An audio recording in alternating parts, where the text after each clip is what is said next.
Welcome to Carlton's Math Corner. Today we're going to continue our study on functions. At this time, please make sure that you have a notebook, something to write with, as well as your vocabulary packet. Our target today is I can identify the domain and range of a function. First of all, let's talk about what is domain and range. Domain is a set of all x values. And remember, the x-axis is the horizontal line on a graph. Range are all the y values, so it's the vertical line. That's the y-axis is the vertical line. So what we're going to do today is we're going to actually look at graphs and we're going to determine what are all the y values and what are all the x values. So I want you to take a look at this first graph. What do you notice? I mean, look at this domain. Why am I, first of all, I put x in the middle because domain represents x values. But why, where did these numbers come from? Exactly. If you look at the x-axis down here, the x-axis has to do with years, okay? And I know on the x-axis down here it starts with 1988. Why am I starting with 1991? Exactly. If you look at, I want to show you something. I'm going to change the color and let's make this a little bit smaller. Okay, so if I draw a line and I'm trying to capture where our graph in blue, where it actually starts on the x-axis. And it starts about at this point, and it's roughly about 1991. Okay, now if I draw another line, look where it ends. It ends roughly at about 2005. Okay, it has nothing to do with my intervals. My intervals are used to determine, what year, but it has nothing to do with my range. Okay, I am looking at the blue line only. I'm looking at the line that's graphed. And to determine the domain first, we are looking where does it start, where does it end.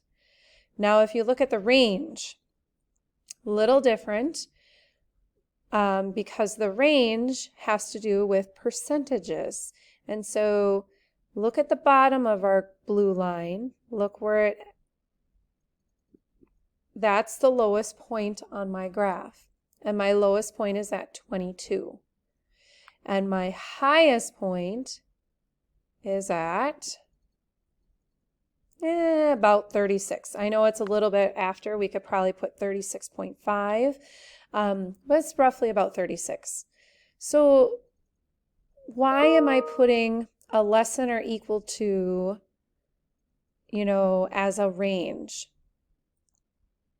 Well, if you look at it this way, if I have x in the middle, remember the mouth of my inequality symbol faces the bigger values. So what this is saying is that I want all values that x is greater than or equal to 1991. I want all values greater than or equal to 1991. And then I also want all values that are less than or equal to 2005.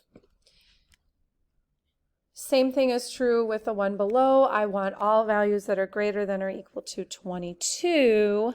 And I want all values that are less than or equal to 36 or 36.5. Okay, and so when we're setting up a range of values, that's why we're using our inequality symbols, is so that we can set up that range. And so there's my domain and there's my range, and this is actually how you are going to set up your answers for showing domain and range.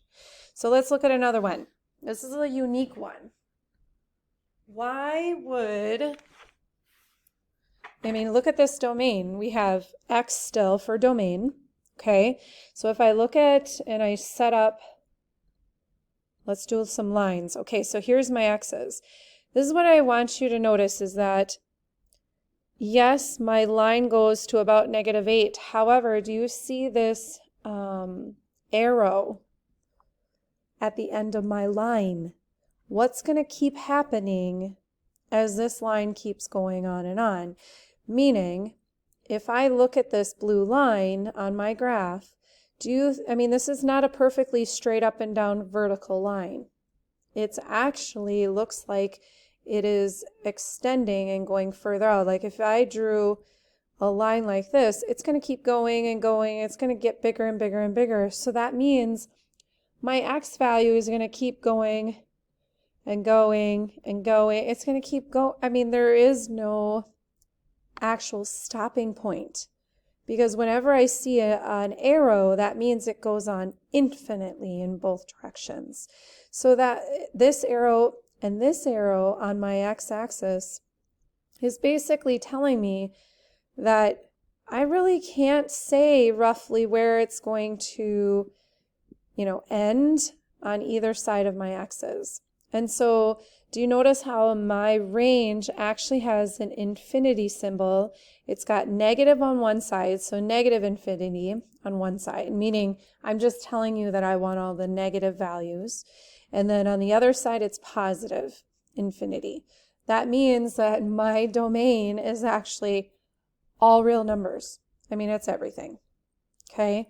Look at the range on this one.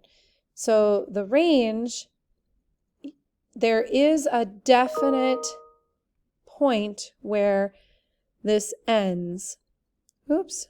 If you look at this, there's a definite point where like the lowest point of this graph, and it's at -6. So my range is at -6. That's the lowest point. But look going up.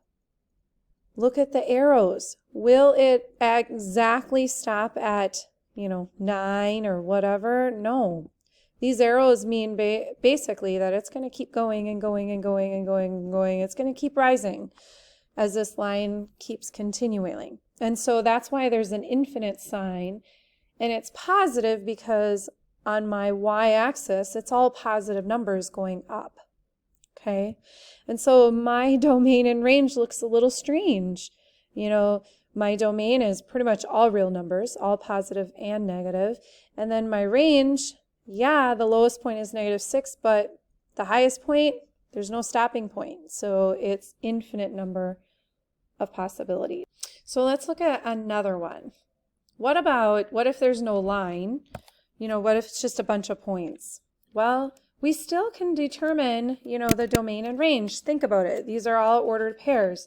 Like this point right here would be 1, 3, then 2, 1. I'm just trying to label all these. 3, -1, 4, 2, 5, 0, and lastly 6, 6. Well, if domain represents all the x's, well, if you look at this, all the x's, all I have to do is list all the x coordinates. So these are all my coordinates. And I list it as a set, so I put set symbols around it. Same thing with the range. I'm looking at all the y coordinates. And so 3, 1, -1, 2, 0, and 6. And so my domain and range looks a little bit different because these are set coordinates. So there isn't a range because there isn't an actual line.